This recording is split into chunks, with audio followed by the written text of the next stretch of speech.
Hi viewer, welcome to YouTube channel. I am Haris Khan. आज के इस लेक्चर में हम JSX लर्न करने जा रहे हैं। JSX के बारे में लास्ट वीडियो में मैंने आप लोगों को बताया कि जब हम HTML टैग को जावास्क्रिप्ट के अंदर लिखते हैं तो इसे क्या कहते हैं, इसे JSX कहते हैं।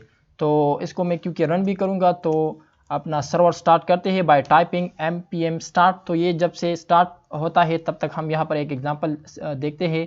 तो आप लोग तो एक इस फंक्शन ऐप ये जो कुछ लिखा है ये एक फंक्शन है, लेकिन अगर आप लोगों को फिर भी समझ नहीं आ रहा है तो इसके बारे में कोई फिक्र नहीं आप लोगों को। डोंट वरी कि अगर आप इसको अब इसी वक्त गेट नहीं कर रहे हो, हम नेक्स्ट जो हमारा लेक्चर है उसमें हम फंक्शन और क्लास कंपोनेंट को डिस्कस करेंगे, वहाँ पर आप लोगों को क्लियर हो जाएगा।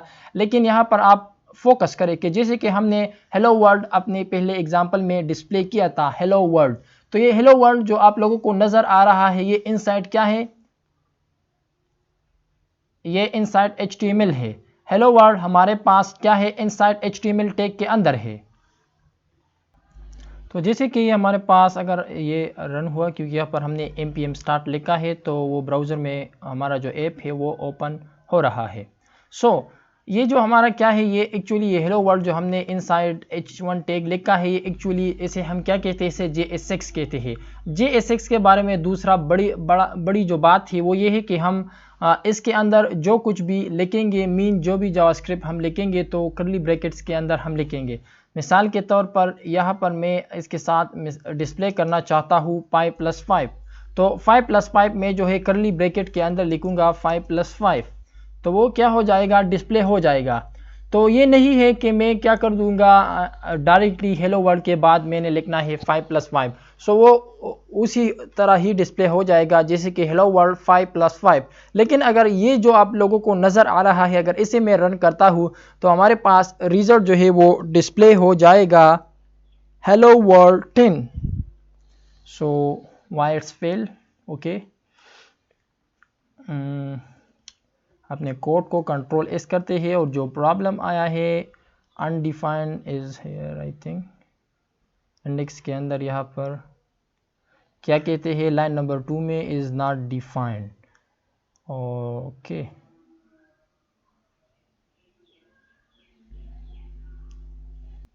हमने कुछ क्लीन अप किया था तो ये चीज़ हमने रिमूव किया था, तो ये यहाँ पर था क्योंकि डिफाइन है और हमने यूज़ नहीं किया था तो इसलिए एरर जनरेट हो रहा था। अब हमारा जो ए फाइल है वो सक्सेसफुली जो है वो कंपाइल हो चुका है। अब हम रिजल्ट को यहाँ पर देखें तो जैसे कि आप देख रहे हो हेलो वर्ल्ड 10। तो ये 10 हमने क्या लिखा है, एक्चुअली हमने जावास्क्रिप्ट ही लिखा है, लेकिन क्या अगर हम यहाँ पर ये ये कर्ली ब्रैकेट्स यहाँ से हटा लेते हैं तो सिंपल हमारे पास जो हमने लिखा है वही डिस्प्ले हो जाएगा। After compilation you will see the result, let refresh it. जैसे कि आप देख रहे हो 5+5 का कोई मतलब नहीं, तो मैं कंट्रोल Z करता हूँ। तो एक्चुअली JSX में हमारा जो मेन है तो वो क्या है, JSX एक तो ये है कि हम HTML टैग जो है वो लिखते हैं इनसाइड जावास्क्रिप्ट, और दूसरा ये कि अगर इसके अलावा और जावास्क्रिप्ट जो कि हमारे पास टेक्स्ट वगैरह नहीं हो तो उसको हम क्या करेंगे, इनसाइड कर्ली ब्रैकेट्स जो है वो लिखेंगे। तो मज़ीद जो है इसके बारे में लर्न करते हैं। Let's get started. What is JSX? JSX क्या है? JSX stands for the JavaScript XML. JSX allow us to write HTML in React. Mean React में जब हम HTML लिखते हैं तो ये एक बेसिकली हमें JSX allow करते हैं। JSX makes it easier to write and add HTML in React. React में HTML ऐड करना और जो है राइट करना, ऐड करना, ये क्या है, ईजी है, हमारे पास ईजियर बनाता है। कौन? JSX। इसके बारे में इतना कुछ खास नहीं है, मैंने आप लोगों को क्लियर कर दिया। जैसे कि हमने एक एग्जांपल देखा और यहाँ पर भी वही एग्जांपल दिए गए हैं, जैसे कि hello world I love JSX को इन्होंने लिखा है H1 टैग के अंदर। लेकिन ये तो आप लोगों को क्लियर है ये एग्जांपल, लेकिन अगर ये एग्जांपल हम लिखते हैं विदाउट JSX वो कैसा होगा, तो नीचे वो एग्जाम्पल है, लुक। फिर ये हम ऐसे लिखते थे react.create एलिमेंट लिखते थे, H1 लिखते थे और ये राउंड ब्रैकेट, ये कर्ली ब्रैकेट्स लिखते थे, फिर लिखते थे जो हम लिखना चाहते थे, जैसे कि यहाँ पर लिखा है आई डोंट यूज JSX। तो ये अगर हम रन करते हैं तो ये हमें फिर ये रिजल्ट जो है डिस्प्ले करता। तो ये सिंटैक्स लिखना कॉम्प्लिकेटेड भी है और यहाँ पर अगर देखा जाए तो सिंपल HTML है और हमने HTML असाइन किया एक वेरिएबल को जो कि रिएक्ट हमें अलाउ करते हैं। क्यों अलाउ करते हैं? ड्यू टू द JSX, क्योंकि रिएक्ट जो है वो JSX को समझता है। और JSX क्या है? JSX वो है HTML है हमारे पास। जब हम जावास्क्रिप्ट के अंदर HTML लिखते हैं तो इसे JSX कहते हैं। तो JSX में कुछ और नहीं है। और एक और बात यहाँ पर जो एक्सप्रेशन का हो रहा है, जो कि मैंने आप लोगों के साथ क्लियर कर दिया, 5 + 5 अगर हम लिखते हैं तो रिजल्ट मस्ट बी 10, तो उसको ज़रूरी है कि हम इस करली ब्रेसेस के अंदर जो है इसे इंसर्ट करें। So look with the JSX you can write expression inside a करली ब्रेसेस, जो कि अर्ली मैंने आप लोगों को क्लियर कर दिया। And the expression can be React variable or property or any other valid JavaScript expression. JSX will execute the expression and return the result. तो सिंपल यहाँ पर जैसे कि आप लोग देख रहे हो, जैसे कि मैंने एक एग्जांपल दिया और ये भी है, कहते हैं कि React is 10 + 10 mean 10 times better than JSX। तो एक वो लिखा है। तो उम्मीद करता हूँ कि JSX आप लोगों को क्लियर हो चुका होगा। एक और बात आप लोगों को यहाँ पर क्लियर कर दूँ कि जब भी आप इस तरह से li जो भी है ये आप मल्टीपल लिखते हैं, जैसे कि UI हो, तो इसको आप लोगों ने ज़रूर जो है इस राउंड ब्रैकेट में क्या करना है, पैरेंथेसिस के अंदर लिखना है, otherwise it will generate error. जैसे कि ऊपर लिखा है inserting a large block of HTML code to write HTML on multiple lines, put the HTML inside parenthesis. तो पैरेंथेसिस के अंदर आप लोगों ने ये क्या करना है, पुट करना है। और यहाँ पर भी अगर आप लोग यूज़ करते हो, डेव भी यूज़ करते हो, तो ये जो है आप लोगों ने क्या करना है, इनक्लोज करना है।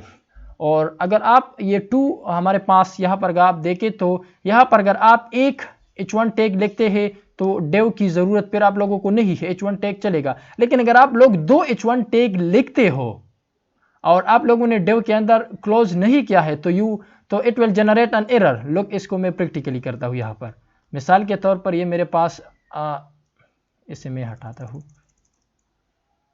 और ये भी हटाता हूँ। ये एक को जब मैं रन करता हूँ तो it will display me the result, तो ये तो रिजल्ट हमें डिस्प्ले कर देगा।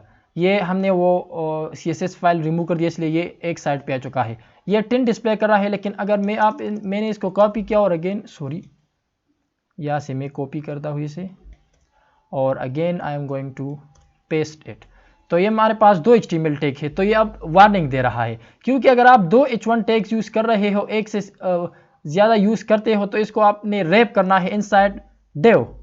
तो Ctrl Z करता हूँ और फिर आप लोगों को दिखाता हूँ। लुक, हमने Ctrl Z कर दिया। अब इसको यहाँ पर अगर पेस्ट कर दे तो ये हमें एरर जनरेट नहीं करेगा। लगे इसे कंप्लीट करते हैं के pi + 5, तो ये हमारा नॉर्मल, और यहाँ पर हमने एक और H1 टैग जो है वो पेस्ट किया। अब अगर इसको हम रन करते हैं तो ये हमें रिजल्ट डिस्प्ले कर देगा, लुक 2 टाइम। और यहाँ पर देखा जाए तो JSX will throw an error if the HTML is not correct or if the HTML misses a parent element। तो ये हमें क्या करेगा, एरर जनरेट करेगा अगर HTML में हमारे पास कोई एरर हो। So element must be closed। JSX follow the XML rules। XML का जो रूल्स है वो ये फॉलो करते हैं। And therefore HTML element must be properly closed। इसे प्रॉपरली हम क्लोज करेंगे अगर हमारे पास एक close empty element with a slash, ये जो हमारा टैग है इसको सेल्फ क्लोजिंग बना देंगे। इसे क्या कहते हैं, सेल्फ क्लोजिंग। तो जो भी हम सेल्फ क्लोजिंग हमारा टैग होगा तो वो यहाँ पर भी उसी तरह हम इनक्लोज करेंगे, otherwise it will generate an error. So JSX will throw an error if the HTML is not properly closed। अगर आप प्रॉपरली इसे क्लोज नहीं करते हो तो तब भी आप लोगों को एरर आएगी। So नेक्स्ट लेक्चर में मिलते हैं। टिल दैट अल्लाह हाफिज़।